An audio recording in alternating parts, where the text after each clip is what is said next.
Hi students, good morning to all of you. कैसे हैं आप? आशा करता आप अच्छे हैं और आपका पढ़ाई अच्छे से चल रहा होगा। तो ये हमारा तिनसुकिया डिस्ट्रिक्ट का पार्ट 2 है। और इससे पहले बता दूं, ये पार्ट 1 ऑलरेडी अपलोडेड है। अगर आप नहीं देखें तो उसे देख लीजिए, है ना। चलिए देखते हैं क्वेश्चन नंबर 26। तो ये क्या क्वेश्चन दिया हुआ है, right the fundamental theorem of arithmetic. तो ये आपका चैप्टर में ही क्वेश्चंस है। ये आप वहाँ से भी आप देख सकते हैं कि अर्थमेटिक चैप्टर 1 में आप देखिएगा, ये आपको पेज में आराम से मिल जाएगा। ठीक है, तो 26 आप अपना किताब से रख लीजिएगा। ठीक है, ये कि आपको बुक्स में दिया गया है। ठीक है, नेक्स्ट देखते हैं क्वेश्चन नंबर 27। क्वेश्चन नंबर 27 में क्या दिया हुआ है, चलिए पढ़ लेते हैं। The soldiers in regiment can be stood in some rows consisting of 15, 20 and 25 numbers of soldiers. Find the least number of soldiers in the regiment. तो हमें क्या बोल रहा है, लिस्ट नंबर। कभी भी आपको लिस्ट बोल दे, लिस्ट नंबर या फिर मिनिमम बोल दे, तो ये आपको याद रखना चाहिए या फिर समझना चाहिए कि क्वेश्चन नंबर कितना 27 है ना। तो अगर आपसे पूछ दे लिस्ट, लिस्ट बोल दे या फिर आपसे बोल दे मिनिमम, क्या बोल दे मिनिमम, तो हमेशा आप याद रखेगा उससे एलसीएम निकालेगा। क्या निकालेगा? एलसीएम। ठीक है, और इसी मिनिमम का जगह पर आपको बोल दे मैक्सिमम। क्या बोल दे? मैक्सिमम। मैक्सिमम बोले या फिर हाईएस्ट बोले, क्या बोले? हाईएस्ट। ठीक है, मैक्सिमम बोले हाईएस्ट बोले, तो आपको क्या निकालना है? एचसीएफ निकालना है। आई होप ये आपको समझ में आ रहा होगा। तो यहाँ पर क्या बोल रहा है आपका, मैं लिस्ट बोल रहा था, लिस्ट के क्या बोलेगा? एलसीएम। इसको आपको फाइंड आउट करना पड़ेगा। ठीक है, तो देखिए 15, 20 एंड 25 का एलसीएम फाइंड आउट इसे करना पड़ेगा। तो देखिए 5 से चला जाएगा, 5 3 जा, 5 4 जा एंड 5 5 जा। तो कितना आ जाएगा? 5 इंटू 3 इंटू 4 इंटू 5। तो इससे हम लोग कितना आ जा रहा है, तो यहाँ पर देख सकते हैं 5 इंटू 4 कितना 20, और 20 इधर से देख लीजिए कितना आ जाएगा 15, और इधर हो गया 20। तो यहाँ पर देखिए 15 इंटू 20 कितना हो जाएगा? 300। तो यहाँ से हम लोगों को कितना आ जाएगा? लिस्ट नंबर ऑफ सोल्जर्स कितना आ जाएगा? यहाँ पर हम लोग लिख सकते हैं therefore the list number of soldiers कितना आ जाएगा? 300। ठीक है, तो ये आई होप ये आपको समझ में आ गया होगा क्वेश्चन नंबर 27। नेक्स्ट चलिए देखते हैं question number 28। Okay, next question है क्वेश्चन नंबर 28। तो क्वेश्चन नंबर 28 में क्या दिया हुआ, देखिए फाइंड द एलसीएम 12, 15 एंड 21। तो देखिए 12, 15, 21 का एलसीएम कितना होगा? 12 हो गया, 15 हो गया और 21 हो गया। तो 12, 15, 21 का एलसीएम देख लेते हैं। देखिए 3 से जाएगा सभी, तो 3 4 जा, 3 5 जा और 3 7 जा। तो यहाँ से देख लेते हैं कितना होगा? 3 इंटू 4 इंटू 5 इंटू 7। ओके, तो यहाँ से देखिए 5 इंटू 4 कितना हो गया? 20, और ये 7 इंटू 3 कितना हो जाएगा? 21। समझ में आ रहा है? 5 इंटू 4 20 और 7 इंटू 3 21। तो इसको अगर हम लोग सॉल्व करें तो कितना आ जाएगा? 1 इस 2 42, यानी 420 हो जाएगा इसका आंसर। आई होप ये आप समझ में आ गया क्वेश्चन नंबर 28। नेक्स्ट देखते हैं क्वेश्चन नंबर 29। नेक्स्ट क्वेश्चन है क्वेश्चन नंबर 29। चलिए देख लेते हैं। क्वेश्चन नंबर 29 है, how many zeros of the polynomial 1/4 into x square plus 7x plus 3। तो देखिए कभी भी जब भी आपसे पूछा जाए तो ये पावर, जो भी हाईएस्ट पावर होगा, क्या होगा? Highest power, highest power equal two degree, highest power equal two degree equal two zeros. ये तीनों इक्वल्स होता है, याद रखिएगा। तो यहाँ से देखिए हाईएस्ट पावर कितना है? एक्स का पावर कितना है? 2। तो इसका आंसर कितना हो जाएगा? Zeros equal to 2। तो इसका आंसर कितना हो जाएगा? 2 जीरोस। ओके, आई होप ये आपको समझ में आ गया होगा। तो क्वेश्चन नंबर 29 का आंसर कितना हो जाएगा? 2 जीरोस। ठीक है, चलिए देखते हैं next question number 30। Next question है question number 30, find the quadratic polynomial whose zeros are 5 and 7। तो देखिए जीरोस दिया हुआ है और इसे हम लोग क्वाड्रेटिक पोलिनोमियल उससे फाइंड आउट करना है। तो जीरोस देखिए आपको गिवन दिया हुआ है, तो आप ऐसे लिख सकते हैं सम ऑफ जीरो। क्या लिखना है? Sum of zeros. Sum of zero क्या होगा? सम मतलब दोनों को प्लस करना, जितना भी जीरो। तो 5 एंड 7 है, तो 5 प्लस 2 तो कितना हो जाएगा? 7। और एक होता है प्रोडक्ट ऑफ जीरो। क्या होता है? Product of zeros. तो प्रोडक्ट ऑफ जीरो क्या हो जाएगा? 5 इंटू 2। प्रोडक्ट मीन्स मल्टीप्लाई, तो 5 इंटू 2 कितना हो गया? 10। तो यहाँ पर देखिए क्वाड्रेटिक पोलिनोमियल निकालना है आपका। क्या निकालना है? Quadratic polynomial. तो क्वाड्रेटिक पोलिनोमियल का क्या फार्मूला होता है आपको, ये आपको जानना पड़ेगा।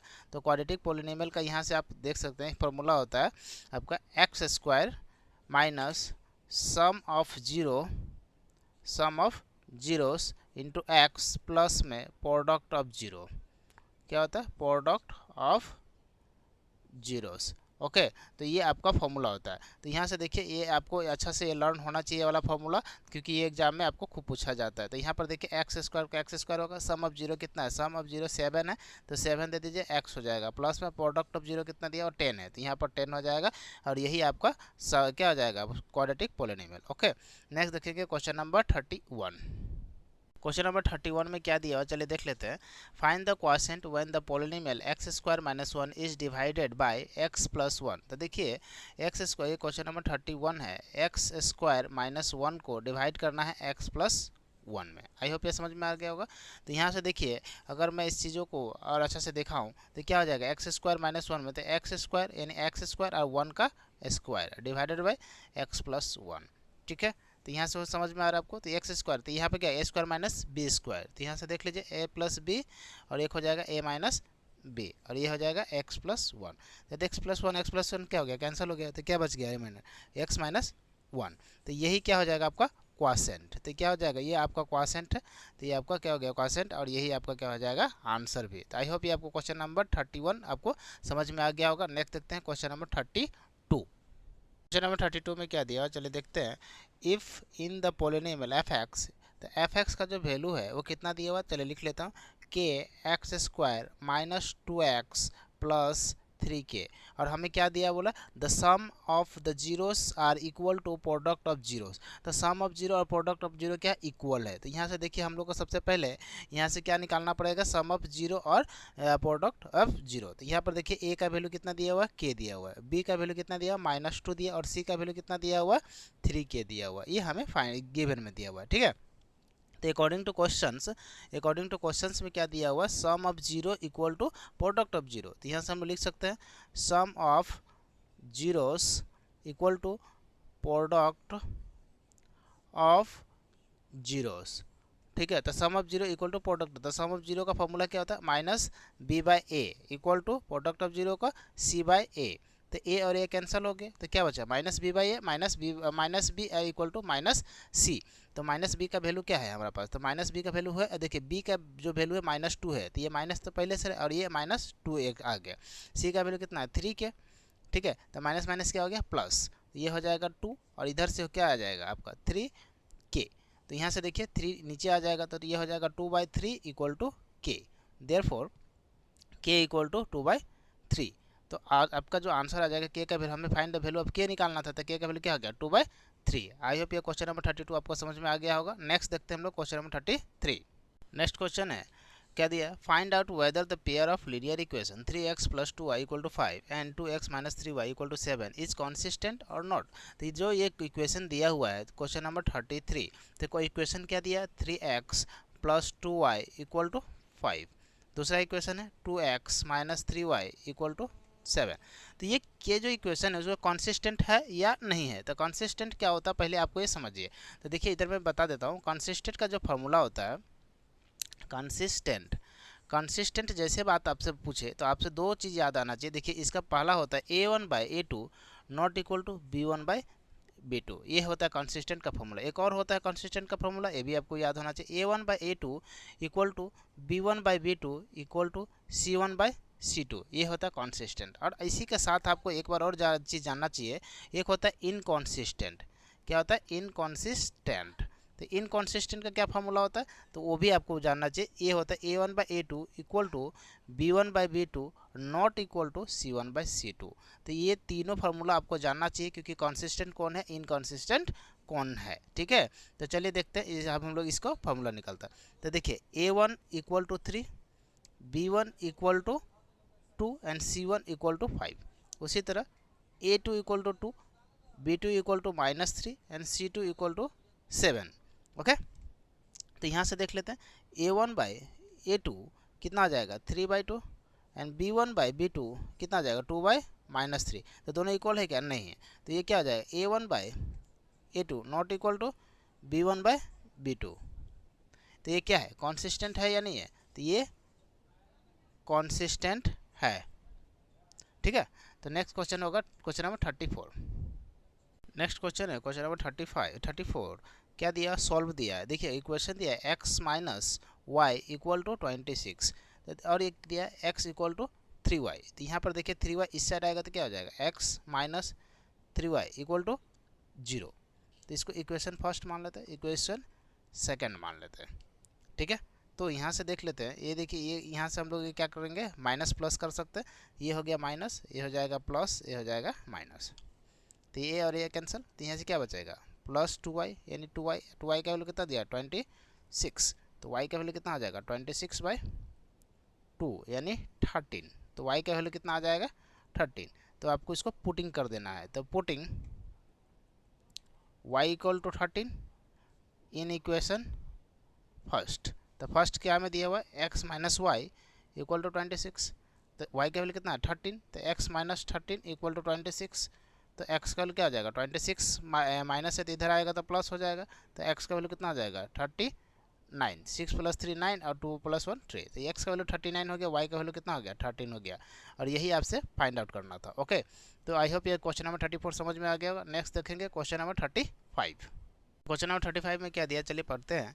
क्वेश्चन नंबर 35 दिया है, is dependent pair of linear equation always consistent. तो इसका आंसर क्या होगा, यस। क्या हो जाएगा आंसर, यस। तो कैसे हो गया ये यस, तो यहाँ पर आप समझिएगा कि डिपेंडेंट पेयर होता क्या है। तो ये समझने से पहले आप देखिए, dependent pair equal to infinite many solution. और इन्फिनाइट मैनी सोल्यूशन का जो पेयर होता है वो क्या होता है आपको, a1/a2 equal to b1/b2 equal to c1/c2। और अभी हम लोगों ने देखा कि ये जो पेयर है ये क्या है, कंसिस्टेंट है कि नहीं है। तो ये जो पेयर है वो क्या है, कंसिस्टेंट है। तो ये अभी हम पढ़े हैं कि ये क्या है, एक कंसिस्टेंट है। तो ये कंसिस्टेंट है, जब ये कंसिस्टेंट पेयर है तो ये भी क्या हो जाएगा, डिपेंडेंट पेयर बनेगा कि नहीं बनेगा। तो ये डिपेंडेंट पेयर है, इसीलिए ये क्या हो जाएगा, ये डिपेंडेंट है। ओके, तो ये समझ में आ गया आपको ये डिपेंडेंट कैसे है। तो क्वेश्चन नंबर 35 हो गया। नेक्स्ट देखेंगे question number 36। Next question number 36 में क्या दिया, write the equation of x axis. तो कभी भी देखिए एक्स एक्सिस का अगर आपसे इक्वेशन पूछ दे तो वाई का वैल्यू हमेशा 0 होता है, और वाई एक्सिस का अगर आपसे इक्वेशन पूछ दे तो एक्स का वैल्यू यहाँ 0 होता है। तो आपसे क्या पूछा, ये वाला पार्ट पूछा है। तो ये इसका आंसर क्या होगा, y equal to 0। Okay, next देखेंगे क्वेश्चन नंबर 37।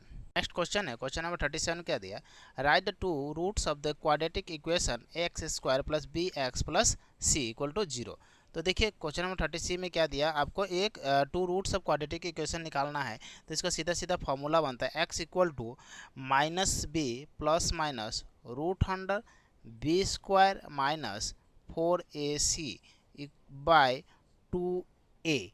तो ये आपको फॉर्मूला है, ये क्वेश्चन नंबर 37 का भी आंसर है। ओके, तो ये क्वेश्चन नंबर 37 का क्या आंसर हो गया आपको समझ में आ गया। नेक्स्ट देखें क्वेश्चन नंबर 38। क्वेश्चन नंबर 39 में क्या दिया है, x² plus px plus q equal to 0, sorry under what condition the root of the equation x² plus px plus q equal to 0 will be real and unequal. तो देखिए इसमें समझिएगा, पहले equation लिख लेता हूँ मैं, x² plus px plus q equal to 0। तो यहाँ पर देखिए a का वैल्यू कितना, x से पहले क्या 1 है, b इक्वल टू क्या हो जाएगा p दिया हुआ, और c इक्वल टू क्या दिया हुआ है, q दिया हुआ है। ओके, तो यहाँ से हमें फार्मूला दिया, तो यहाँ से हमें क्या निकालना है, रियल एंड अनइक्वल। तो रियल एंड अनइक्वल, तो रियल एंड अनइक्वल का फॉर्मूला क्या होता है आपको ये समझना चाहिए। ये होता है b² minus 4ac greater than 0। ठीक है, तो b का वैल्यू कितना है p² माइनस 4, a का वैल्यू कितना दिया आपको, तो a का वैल्यू देख सकते हैं 1 दिया हुआ, तो यहाँ 1 दे दीजिए, और फिर c का वैल्यू कितना दिया, q दिया हुआ है। तो यहाँ से इसका आंसर क्या हो जाएगा, p² माइनस 4q। ठीक है, तो इसका आंसर ये आपका हो जा रहा है। ठीक है, तो रियल एंड अनइक्वल में अगर देखिए, इसमें देखिए रियल एंड अनइक्वल दिया, उसी का साथ एक और होता है दूसरा, देखिए रियल एंड इक्वल। तो रियल एंड इक्वल में क्या हो जाएगा आपका, b² minus 4ac equal to 0, और इसी का साथ होता है एक नो रियल रूट्स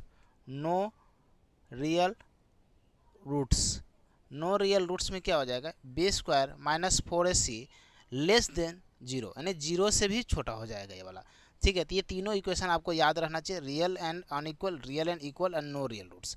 ओके, तो अभी हमें ये वाला चाहिए था, इसीलिए हमें 2 ठू बता दिए, ये भी आपको याद रखना चाहिए। ओके, नेक्स्ट देखते हैं क्वेश्चन नंबर 40। नेक्स्ट क्वेश्चन क्या है, क्वेश्चन नंबर 14 देखिए, express the statement in the form of the quadratic equation. Quadratic equation में हमको फॉर्म देना है, किसमें देना है, क्वाड्रेटिक इक्वेशन में। The product of two consecutive positive integer is 306। तो देखिए यहाँ पर आपको दो पॉजिटिव कॉन्जिक्यूटिव इंटीजर आपको फाइंड आउट करना, वो भी क्वाड्रेटिक इक्वेशन में। तो हम लोग लिख लेते हैं, let the two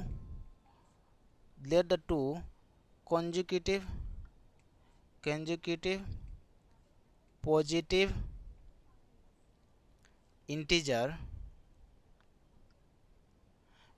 integers be x and x plus 1। क्या हो जाएगा, x प्लस 1। तो ये आपका टू कॉन्जिक्यूटिव पॉजिटिव इंटीजर है। ओके, मैंने लेट कर लिया। अब यहाँ से देखिए क्या बोल रहा है, यहाँ पर प्रोडक्ट करना, इसका प्रोडक्ट अकॉर्डिंग टू क्वेश्चंस क्या हो जाएगा, x इंटू एक्स प्लस 1, ये ब्रैकेट है वो आपका क्या प्रोडक्ट है, इक्वल टू कितना बोल रहा है, 306। ओके, तो यहाँ से समझिएगा x into x x square plus x into 1 x equal to 306। तो ये क्या हो जाएगा, एक्स स्क्वायर प्लस एक्स, ये इधर आ जाएगा तो ये हो जाएगा -306 इक्वल टू 0। ये क्या हो गया, आपका क्वाड्रेटिक इक्वेशन का एक फॉर्म में आ गया और यही आपका आंसर हो जाएगा। तो क्वेश्चन नंबर 40 इसका करेक्ट हो जाएगा। ठीक है, नेक्स्ट क्वेश्चन देखते हैं, क्वेश्चन नंबर 41। क्वेश्चन नंबर 41 में क्या दिया हुआ है, fill in the blanks. All dash triangles are similar. तो जितना भी इक्वलेटरल ट्रेंगल होता है वो क्या होता है, सिमिलर होता है। ओके, तो ये पहला का आंसर होगा। दूसरा 42 में क्या होगा, to polygons of the same number sides are similar if their corresponding angles are equal. corresponding sides क्या होता है, इक्वल, एंड corresponding sides क्या होता है, प्रोपोर्शनल होता है। ये चीज़ आपको ध्यान में रखना चाहिए। ओके, तो ये आपको समझ में आ गया 41 और 42। नेक्स्ट देखते हैं क्वेश्चन नंबर 43। क्वेश्चन नंबर 43 में क्या दिया हुआ है, चलिए हम लोग इसे पढ़ लेते हैं, फिर इसे हम लोग बनाएंगे। ओके, क्वेश्चन नंबर 43 में दिया हुआ है,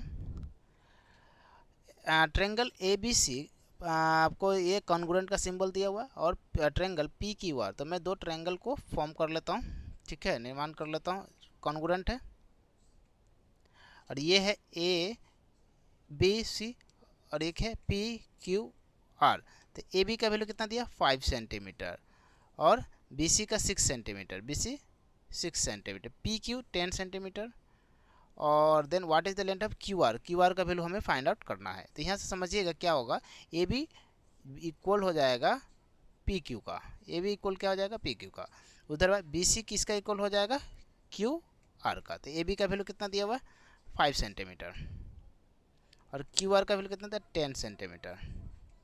इधर में हो जाएगा बी सी का वैल्यू कितना दिया, बी सी का वैल्यू आप देख सकते हैं 6 सेंटीमीटर और क्यू आर का एक्स ले लिए हैं। ओके, तो यहाँ से समझिएगा सेंटीमीटर सेंटीमीटर कैंसिल, 5 1 जा 5 2 जा, तो 6 इंटू 2 कितना हो जाएगा, 6 इंटू 2 12। तो एक्स का वैल्यू कितना हो जाएगा, 12 सेंटीमीटर और यही इसका क्या हो जाएगा आंसर।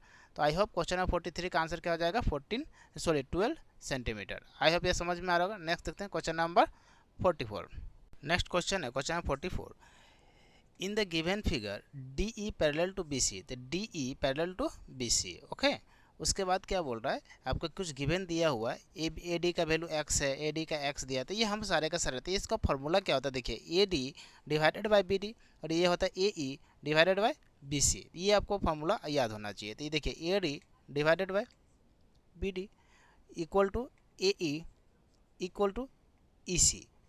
देखिए ये एक्स, ये हो जाएगा x divided by x minus 2 equal to x plus 2 divided by x minus 1। I hope ये आप समझ में आ रहा है। यहाँ से हम लोग को फाइंड करना एक्स का वैल्यू। तो ये देखिए क्रॉस मल्टीप्लाई हो जाएगा, ये हो जाएगा एक्स इंटू एक्स माइनस 1 और ये हो जाएगा एक्स माइनस 2 और एक्स प्लस 2।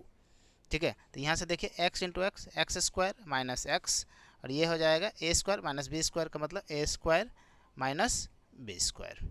ठीक है, तो यहाँ से हम लोग देखिए सॉल्व कर सकते हैं। एक्स स्क्वायर माइनस एक्स, ये हो जाएगा एक्स स्क्वायर माइनस 2 का स्क्वायर 4। तो यहाँ से एक्स स्क्वायर क्या हो गया, कैंसिल हो गया। तो यहाँ से देखिए यहाँ से माइनस और माइनस भी कैंसिल हो गया। तो एक्स का जो वैल्यू है वो क्या निकल के आ गया, 4।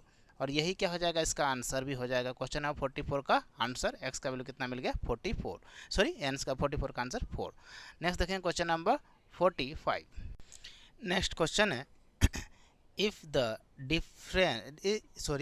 the distance between origin 0 0 o का क्या हो गया 0 0 and the point p x minus 4 is 5, unit find the value of x, तो हमें एक्स का वैल्यू फाइंड आउट करना है। तो देखिए ये हम कुछ लिख के रखे हैं, तो ओ पी का वैल्यू है यहाँ पर क्या दिया, ये फार्मूला लगा दिए, आपका डिस्टेंस फार्मूला है, तो यहाँ से हम लोग डायरेक्ट पुट करेंगे और फाइंड आउट होगा। देखिए एक्स टू का वैल्यू क्या हो जाएगा, अब यहाँ से देखिए एक्स टू का वैल्यू कितना दिया हुआ है एक्स, और एक्स वन का वैल्यू कितना है 0, वाई टू का वैल्यू कितना -4, और वाई वन का वैल्यू कितना दिया हुआ 0, तो इसका इसको आर इक्वल टू कितना दिया हुआ 5।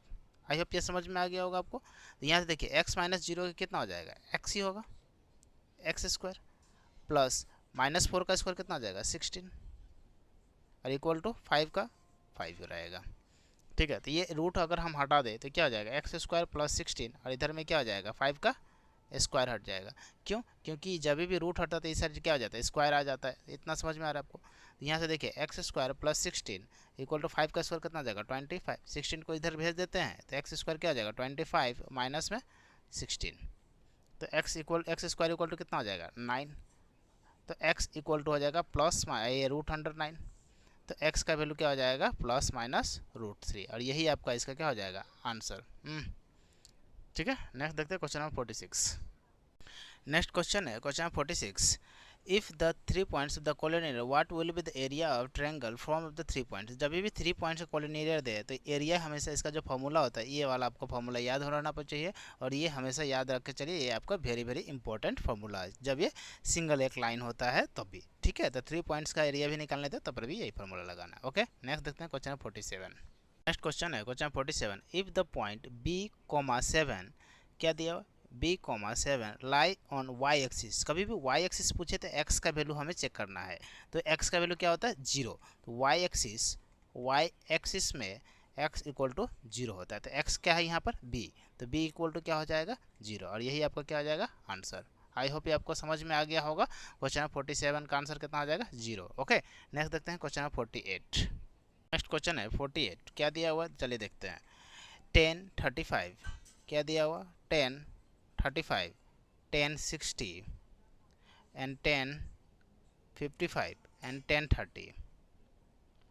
ओके, ये दिया हुआ है, तो हमें देखिए जो एक साथ है उसे एक साथ कर लेते, 35 और 55 एक साथ है, तो ये हो जाएगा 10, 35 इंटू 10, 55, 10, 60 इंटू 10, 30 एक साथ कर लिए, दोनों का पेयर 90, ये दोनों का पेयर 90। तो अभी देखिए 10, 35 और इसको क्या कर सकते हैं हम लोग 10, 90 माइनस 35, ये हो गया 10, 60 और ये हो जाएगा 10, 90 माइनस 60। ओके, तो यहाँ से देख लेते हैं क्या हो जाएगा 10, 35, ये हो जाएगा कोट 35 और ये हो गया 10, 60, तो ये हो जाएगा कोट 60। तो यहाँ से आप देख सकते हैं 10, 35 इंटू 1/10, 35 और ये हो जाएगा 10, 60, तो ये हो जाएगा 1/10, 60, क्योंकि फार्मूला होता है ये और ये कैंसिल, ये और ये कैंसिल, तो क्या बच के आया 1 इंटू 1 इंटू 1, तो इसका आंसर क्या हो जाएगा 1। तो 48 समझ में आ गया। चलिए देखते हैं क्वेश्चन नंबर 49। क्वेश्चन नंबर 49 क्या दिया हुआ है, बोल रहा साइन, ध्यान से समझिए क्वेश्चन क्या दिया है, sine theta equal to 3/4, then find the cosec. Cosec theta क्या होगा उसका उल्टा, जो भी वैल्यू रहता है उसका उल्टा हो जाएगा, तो कोसेक थीटा इक्वल टू 4/3, ये उल्टा हो जाएगा क्योंकि साइन का अपोजिट क्या होता है कोसेक होता है, यही इसका क्या हो जाएगा आंसर हो जाएगा। नेक्स्ट देखते हैं last question, question number 50। Next देखते हैं क्वेश्चन नंबर 50 क्या दिया हुआ है, बोला if 10a equal to cot A then what is the value of a plus b। तो देखिए 10a equal to cot b, तो a प्लस बी का वैल्यू कब होगा, तो ये हमेशा देखिए लेट हम ले सकते हैं a equal to 45 degree and b equal to 45 degree, ये दोनों पर ही होता है, तो ये क्या हो जाएगा 45 डिग्री पर क्या होता है इक्वल होता है। ठीक है, तो कैसे आपको पता नहीं, अगर ये पता नहीं है तो आप भी कर सकते हो। देखो 45 रखिएगा तो 10a इक्वल टू 1 और ये भी 45 रखिएगा तो cot A cot 45 equal to 1, दोनों इक्वल हो जाएगा। तो उसी लिए तो क्या हो जाएगा a प्लस बी कितना हो जाएगा, a plus B equal to 45 degree plus 45 degree equal to 90 degree. ठीक है, और ये इसी का साथ क्या हो जाएगा कंप्लीट हो गया आपका ये सेशन, और फिर मिलेंगे हम लोग नेक्स्ट वीडियो में। तब तक के लिए जय हिंद जय भारत, थैंक यू।